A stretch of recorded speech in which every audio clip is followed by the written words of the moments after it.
ഇതെല്ലാം പ്ലാൻഡാണ്. ഇവർക്ക് ഇങ്ങനെ അതായത് മനഃപൂർവ്വം ചെയ്യുന്നതിനും പിടിക്കുന്നതിനൊക്കെ തന്നെ ഇവർക്ക് ഒരു പ്ലാൻ ഉണ്ടാവും. പിന്നെ ഇത് നമ്മളിപ്പോ ഇത് ഈ പറഞ്ഞതുകൊണ്ട് ലാഭത്തിനോ മറ്റൊന്നിനോ ഒന്നും വേണ്ടിയിട്ട് പറഞ്ഞതല്ല. നമ്മുടെ ഉള്ളിൽ നീതി ബോധം. ഇപ്പൊ നിങ്ങൾ ഇത്രയും പേര് ഇവിടെ വന്നു, അത് തന്നെ ഏറ്റവും വലിയൊരു കാര്യമായിട്ടാണ് ഞാൻ കാണുന്നത്. വേണമെന്നുണ്ടെങ്കിൽ ഇതിനെ തള്ളിക്കളയാം. പക്ഷെ നിങ്ങൾ ഇത്രയും പേര് സപ്പോർട്ട് ചെയ്യാൻ വന്നില്ലേ, അത്തരം നീതിബോധം എല്ലാവർക്കും ഉണ്ടാവണമെന്നാണ് ഞാൻ പറയുന്നത്. താങ്കൾ ആരോപിച്ച ആരോപണത്തിലും പ്രവീണാണോ? താങ്കൾ പീഡനാരോപണ എന്നെ പീഡിപ്പിച്ചിട്ടില്ല. അല്ല, പീഡിപ്പിക്കാനുള്ള ആണല്ലോ. താങ്കളടുത്ത് സ്ത്രീകൾ പറഞ്ഞിട്ട് ഈ ആളുടെ പേരാണോ പറഞ്ഞത്? താങ്കളുടെ ഈ പേരാണോ പറഞ്ഞത്? വിഷയത്തിൽ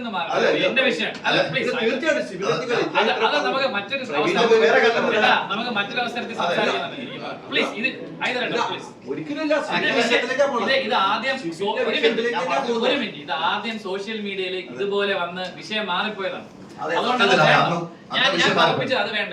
ഇത് എന്റെ വിഷയമാണ്. എനിക്കിത് സംസാരിച്ചപ്പോൾ അല്ല, ഞാൻ ഒരു കാര്യം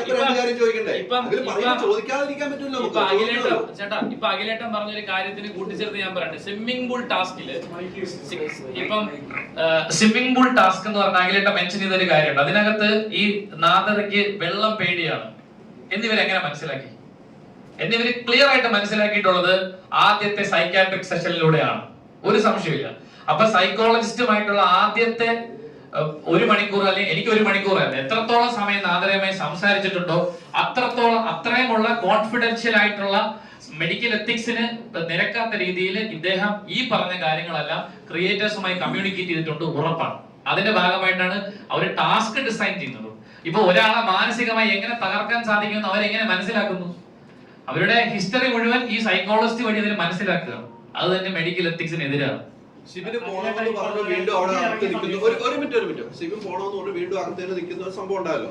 സിബിൻ അത് കഴിഞ്ഞിട്ട് പറഞ്ഞൊരു കാര്യമുണ്ട്, ഞാൻ ഇവിടെ നിന്ന് അക്രാസക്തരാകും അല്ലെങ്കിൽ ഗ്ലാസുകൾ ഉടയ്ക്കും, അങ്ങനെ പറയുന്ന ഒരു ആളെ അവിടെ നിർത്താൻ അങ്ങനെ ഞാൻ പറഞ്ഞിട്ടില്ല.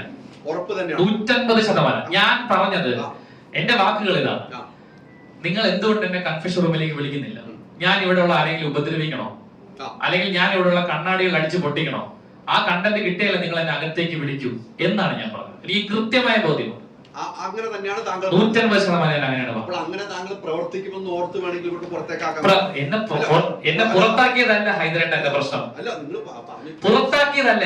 ഇപ്പോൾ ഞാൻ ഉന്നയിക്കുന്ന പ്രശ്നം എന്നെ പുറത്താക്കിയതല്ല, അത് തന്നെയാണ് കൂട്ടിയിട്ടത് റോങ്ഫുൾ കൺഫൈൻമെന്റ്. ഈ ആരോപണങ്ങളൊക്കെ പുറത്താക്കിയതിന്റെ ഗ്രഡ്ജാണ് നമുക്ക് പറഞ്ഞു കഴിഞ്ഞാൽ എന്ത് ചെയ്യാൻ പറ്റും? എനിക്കങ്ങനെ പുറത്താക്കിയതിൽ എനിക്കങ്ങനെ ഇത്തരത്തിലുള്ള ഒരു ഗെയിം ഷോയിൽ തുടരാനായിട്ട് മാനസികമായ ബുദ്ധിമുട്ടിനെ അവിടെ പബ്ലിക്കിൽ അറിയിച്ചിട്ടുണ്ട്. അത് ഞാൻ പറഞ്ഞിട്ടുണ്ട്. ഞാൻ ഒരു ഇന്റർവ്യൂവിൽ അല്ലെങ്കിൽ ഒരു പൊതുവേദിയിലും എന്നെ പുറത്താക്കിയതിലുള്ള ഗ്രഡ്ജാണെന്നോ അല്ലെങ്കിൽ അതാണെന്നോ ഞാൻ ആ രീതിയിൽ ഒരു ഇന്റർവ്യൂ കൊടുത്തിട്ടില്ല. ഞാൻ ഇറങ്ങിയ സമയം തൊട്ട് ഞാൻ പറയുന്നത് എന്നോട് കാണിച്ച അനീതിയാണ്. ആ അനീതി ഇതാണ് അനീതി. റോങ്ഫുൾ കൺഫൈൻമെന്റ്, മരുന്ന് തരിക, എന്റെ വീട്ടുകാരെ അറിയിക്കാതിരിക്കുക, എന്നെ ഒറ്റപ്പെടുത്തുക. ബേസിക്കലി ഒറ്റപ്പെടുത്തുക എന്നുള്ളതാണ് ഇവരുടെ ഒരു ടാർഗറ്റ്. അതായത് എന്റെ സുഹൃത്തുക്കൾക്ക് അയച്ച മെസ്സേജിന്റെ സ്ക്രീൻഷോട്ട് വരെ എനിക്കുണ്ട്. ഞാൻ അവരെ ഓർത്തിട്ട് നിങ്ങൾക്ക് കാണിക്കുന്നില്ല. ഞാനത് പറഞ്ഞോട്ട് സഹോദര, അതായത് എന്നോട് ചേർന്ന് നിൽക്കുന്ന ഏറ്റവും അടുത്ത് നിന്ന് എന്നെ സഹായിക്കുന്ന ആൾക്ക് മെസ്സേജ് അയച്ചിരിക്കുന്നത് Sibin is black listed from media industry, he is fighting against biggest tycoon. ആ മെസ്സേജ് എനിക്ക് കാണിക്കാൻ പറ്റാത്തൊരു സാഹചര്യം. നിങ്ങൾ സിബിനെ സപ്പോർട്ട് ചെയ്യുകയാണെങ്കിൽ നിങ്ങൾക്കും അവസരങ്ങൾ നഷ്ടപ്പെടും. അതുകൊണ്ട് സിബിന്റെ ആയിട്ടുള്ള കൂട്ട് കട്ട് ചെയ്യുക, എന്നെ ഒറ്റപ്പെടുത്തുക എന്നുള്ളതാണ് അവരുടെ ഉദ്ദേശം. ഈ പറയുന്ന സൈക്കോളജിസ്റ്റ് പ്രാക്ടീസ് ചെയ്യുന്ന ഒരു സൈക്കോളജിസ്റ്റ് ആണ്, അവർക്ക് പ്രൂവ് ചെയ്യാൻ സാധിച്ചാലും ഈ മരുന്ന് തന്നത് അവരുടെ ഇൻസ്ട്രക്ഷൻ പ്രകാരമാണ്, അവർക്ക് പ്രൂവ് ചെയ്യാൻ പറ്റിയ നിങ്ങളുടെ കേസ് നിലനിൽക്കുമോ? അത് നിയമപരമായിട്ടുള്ള കാര്യമാണ്. കാര്യം വീഡിയോ കോളിലൂടെ ഒരു കൺസൾട്ടേഷനിലൂടെ കൊടുക്കേണ്ട ഒരു മരുന്നല്ല ഇതെന്ന് ഞാൻ മനസ്സിലാക്കുന്നു. സ്കീസോഫ്രീനിയ എന്ന് പറഞ്ഞ അസുഖം 6 മാസം റോഷാക് ടെസ്റ്റ് അല്ലെങ്കിൽ ink test, blue ink test, അങ്ങനെ ഒരു ടെസ്റ്റിന്റെ പേരുണ്ട്. അങ്ങനെ കുറച്ചധികം ടെസ്റ്റുകൾ നടത്തിയാൽ മാത്രമേ ഈ അസുഖം നിർണ്ണയിക്കാൻ പറ്റുള്ളൂ. അങ്ങനെ ഒന്നും ചെയ്തിട്ടില്ല. തീർച്ചയായും അത് തന്നെയാണ് ഞങ്ങൾ പരാതിയിൽ ഉന്നയിച്ചിരിക്കുന്നത്.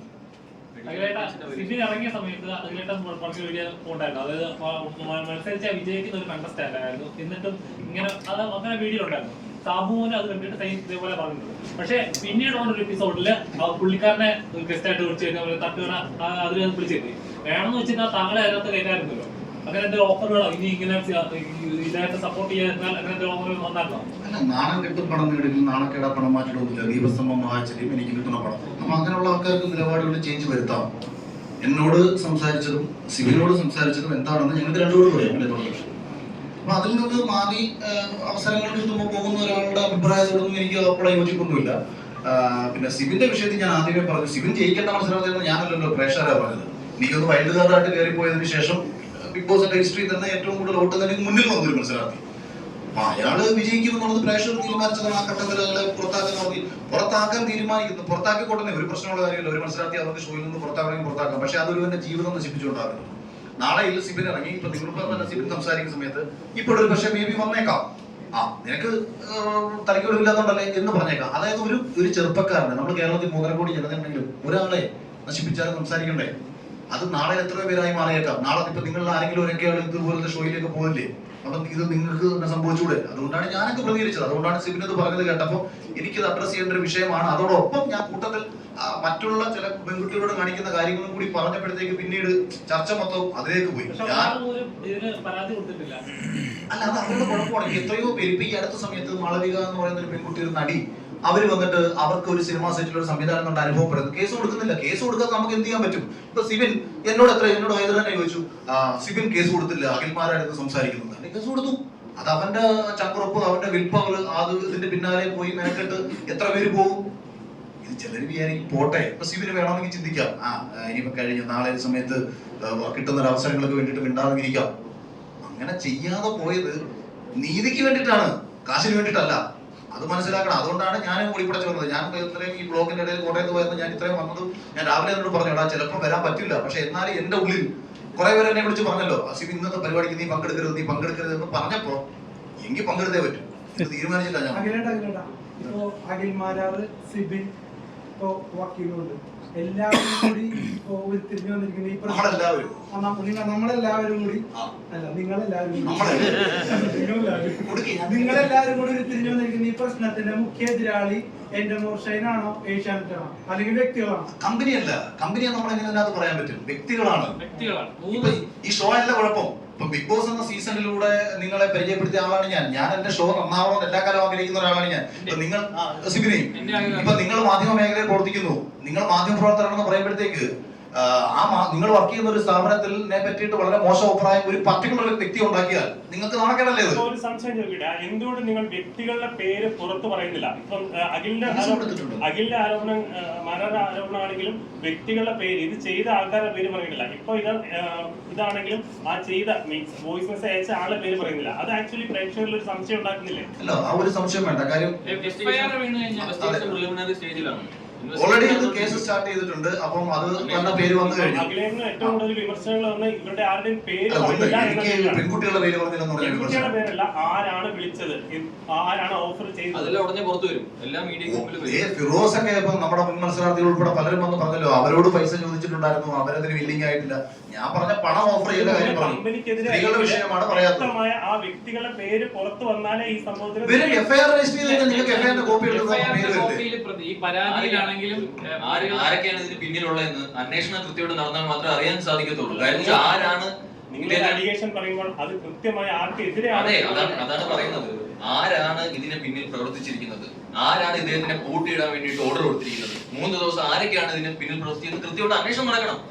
അവിടുത്തെ എവിഡൻസ് റിക്കവർ ചെയ്യണം പോലീസിന്. അതിനുള്ള സാഹചര്യം ഇപ്പോഴാണ് ഒരുങ്ങിയിരിക്കുന്നത്. കാര്യം വെച്ചാൽ DGP കൃത്യമായിട്ടുള്ള അന്വേഷണത്തിന് ഉത്തരവിട്ടിരിക്കുകയാണ്. കൃത്യമായിട്ട് അന്വേഷണം നടത്തി റിപ്പോർട്ട് സമർപ്പിക്കാൻ പറഞ്ഞിട്ടുണ്ട്. പ്രശ്നം എന്ന് വെച്ചാൽ നമ്മള് പ്രേക്ഷകർ നോക്കുമ്പോൾ അവർക്ക് ഏഷ്യാനെറ്റിന് അറിയാം, എന്റെ മോൾ ഷെക്കി 2 ചാനൽ അറിയാം. ഈ വ്യക്തികളുടെ ഫോട്ടോ അടക്കം പുറത്തു വന്ന് ഇവരാണ് ഇത് ചെയ്തത് എന്നറിഞ്ഞാലേ പ്രേക്ഷകർക്ക് ഇതിലൊരു ക്ലാരിറ്റി കിട്ടും. 100% കേസുമായിട്ട് ബന്ധപ്പെട്ട കാര്യങ്ങൾ പ്രിലിമിനറി സ്റ്റേജിലാണ്. ഇൻവെസ്റ്റിഗേഷൻ പ്രോപ്പറായിട്ട് കണ്ടക്ട് ചെയ്ത് കോടതിയിലെത്തും. എത്രയും പെട്ടെന്ന് ഈ പറയുന്ന കുറ്റവാളികൾ അതിനകത്ത് ഈ പറയുന്ന ആൾക്കാർ പ്രതിയാക്കപ്പെടും. അതിനകത്ത് എഫ്ഐആർ പുറത്തു വരും. നിങ്ങൾക്കെല്ലാം ആരാണെന്ന് അറിയാൻ സാധിക്കും. ആരൊക്കെയാണ് ഇതിന് പിന്നിൽ പ്രവർത്തിച്ചതെന്ന് കൃത്യമായിട്ട് പോലീസാണ് കണ്ടെത്തേണ്ടത്. നിങ്ങൾക്ക് നീതി കിട്ടുന്ന വിഷയം. കാരണം ബിഗ് ബോസിൽ ഇതിന് മുമ്പ് പറഞ്ഞ 3-4 പരാതി കൊടുത്തിട്ടുണ്ട്. തമിഴ്നാട്ടിലാണ്, ഇത് കേരളമാണ്. എനിക്ക് ഇവിടെ അങ്ങനെ നടക്കൂല. എനിക്ക് 100% ഉറപ്പാണ്. അവിടെ നടക്കുമായിരിക്കും. ഇവിടെ ഇത് ആദ്യത്തെ സംഭവമാണ്. ഇവിടെ ഇത് നടക്കൂല. ഇവിടെ കുറ്റം ചെയ്തിട്ടുണ്ടെങ്കിൽ അത് ഏത് കൊല കൊമ്പനാണെങ്കിലും ചോദ്യം ചെയ്താൽ നിങ്ങൾ മാധ്യമങ്ങളാണെങ്കിലും എനിക്ക് പറയാൻ- ആരാണെങ്കിലും കൂടെ നിൽക്കുന്ന എനിക്ക് 100% ഉറപ്പാണ്. ഒരു കാര്യം പറയാനുണ്ട്. ശാരീരികമായിട്ട് ഏതെങ്കിലും തരത്തില് ഉപദ്രവിക്കും എന്നുള്ള ഉണ്ട് ഉണ്ട് ഉണ്ട്. നിങ്ങൾ ഇവരുടെ പേരെല്ലാം പറയാൻ തയ്യാറായിട്ട് അക്കമിട്ട് അവരുടെ ഫോട്ടോ എല്ലാം വെളിപ്പെടുത്തിയിട്ട് ഒരു പ്രസ് മീറ്റ് കൂടെ വിളിക്കണം എന്നാണ് ഞാൻ പറയുന്നത്. തീർച്ചയായിട്ടും അതാ ഞാൻ പറഞ്ഞത്. ഈ FIR കൈ കിട്ടി കഴിഞ്ഞാൽ ഇവരൊക്കെ പ്രതികളാണ് അല്ലെ? അത് കഴിഞ്ഞ് വിളിക്കുന്നതായിരുന്നു നല്ലത് പ്രസ് മീറ്റ്. അല്ല അത് കഴിഞ്ഞ് വിളിക്കുക എന്ന് പറഞ്ഞു കഴിഞ്ഞാൽ ഈ കാര്യങ്ങൾ കൃത്യസമയത്ത് എല്ലാവരും അറിയിക്കണം എന്ന് എനിക്കുണ്ട്. കൃത്യസമയത്ത് ഓരോ അപ്ഡേറ്റ് ആയിട്ട് അറിയണം എന്ന് എനിക്കുണ്ട്. ജീവൻ തന്നെ ഭീഷണിയുണ്ട്. ചെന്നൈയിൽ ഇയാള് പോയ സമയത്ത് ഇയാള് ഫോളോ ചെയ്ത ആൾക്കാർ വരുവാണ്. ഞാൻ പറഞ്ഞല്ലോ അയാളുടെ പേര് ഇവരെല്ലാം പുറത്ത് വന്നു കഴിഞ്ഞാൽ ഇത്രയും അല്ല ഞാൻ ഈ പറഞ്ഞ അതായത് എനിക്ക് കൃത്യമായി തെളിവുള്ള അതെന്ന് വെച്ചാല് ഈ പറഞ്ഞ ഒരാള് എന്നെ ഫോളോ ചെയ്ത് വന്നു എന്ന് ഞാൻ കൃത്യമായി പറഞ്ഞ് ഐഡന്റിഫൈ ചെയ്ത ആള്, അതായത് അയാൾക്ക് എന്തായാലും മാറ്റാൻ പറയില്ല. അയാള് ഞാൻ ആരാണെന്ന് പറയാം. ജീവ സെൽവ എന്നാണ് പേര്. ഇതാണ് അദ്ദേഹത്തിന്റെ ഫോട്ടോ. ഇതാണ് അദ്ദേഹത്തിന്റെ ഫോട്ടോ. ഇയാളാണ് എന്നെ പിന്തുടർന്ന് വന്നത്. അതൊന്ന് എല്ലാവർക്കും